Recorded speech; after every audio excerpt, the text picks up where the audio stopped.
Shalom, semangat pagi. Bapak Ibu Saudara yang saya kasihi di dalam nama Tuhan Yesus. Kejadian pasal 6 ayat 4 sampai dengan ke-7. Demikian firman Tuhan. Pada waktu itu orang-orang raksasa ada di bumi, dan juga pada waktu sesudahnya, ketika anak-anak Allah menghampiri anak-anak perempuan manusia, dan perempuan-perempuan itu melahirkan anak bagi mereka. Inilah orang-orang yang gagah perkasa di zaman purbakala, orang-orang yang kenamaan. Ketika dilihat Tuhan bahwa kejahatan manusia besar di bumi, dan bahwa segala kecenderungan hatinya selalu membuahkan kejahatan semata-mata, maka menyesallah Tuhan bahwa ia telah menjadikan manusia itu di bumi, dan hal itu memilukan hatinya.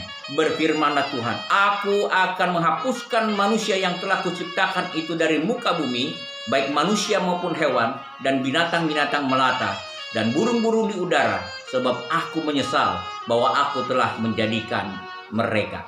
Nah, saudara yang saya kasihi di dalam nama Tuhan Yesus Kristus, ketika kita membaca ayat yang keempat, betapa mengagumkan, betapa luar biasanya kemampuan manusia. Dan kita lihat keturunannya adalah keturunan orang-orang ternama dan lain sebagainya. Nah, saudara, mereka adalah orang-orang gagah perkasa. Di sini kita bisa melihat di dalam ayat yang selanjutnya, tetapi Allah menyesal dengan semuanya. Saudara, apa maksud Tuhan di bagian ayat firman Tuhan ini? Di satu pihak kita bisa melihat betapa luar biasanya hasil dari anak cucu manusia itu. Dan kita melihat di situ dikatakan dengan sangat jelas, inilah orang-orang yang gagah perkasa di zaman purbakala, orang-orang yang kenamaan.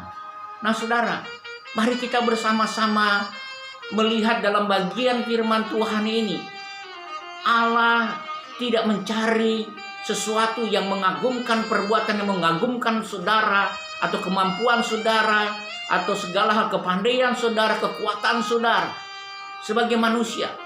Tetapi Allah memilih orang-orang yang sungguh takut kepada Dia.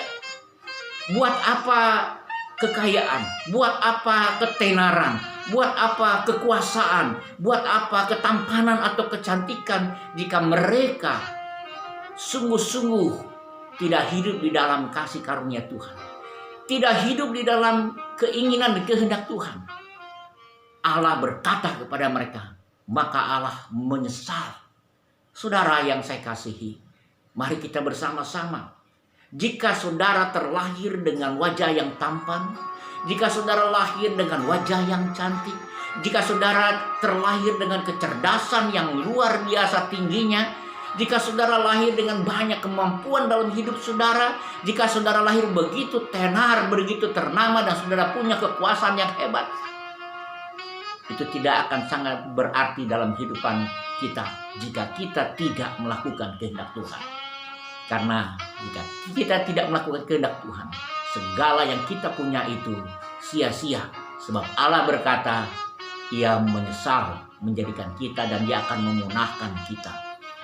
Artinya, saudaraku yang saya kasihi, yang terutama dalam hidup kita, bukan ketenaran kita, bukan kekuasaan kita, bukan kehebatan kita, tetapi Tuhan sangat berkuasa, sangat berdaulat di dalam seluruh hidup kita. Itulah sandaran hidup kita.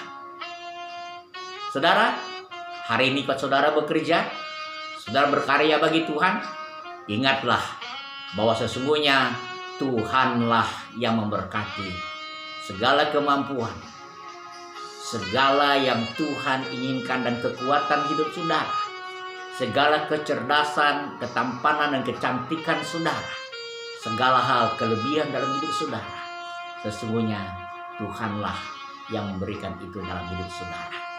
Demikianlah, maka kita ingat, segala sesuatu berasal dari Dia dan untuk Dia. Tuhan Yesus memberkati.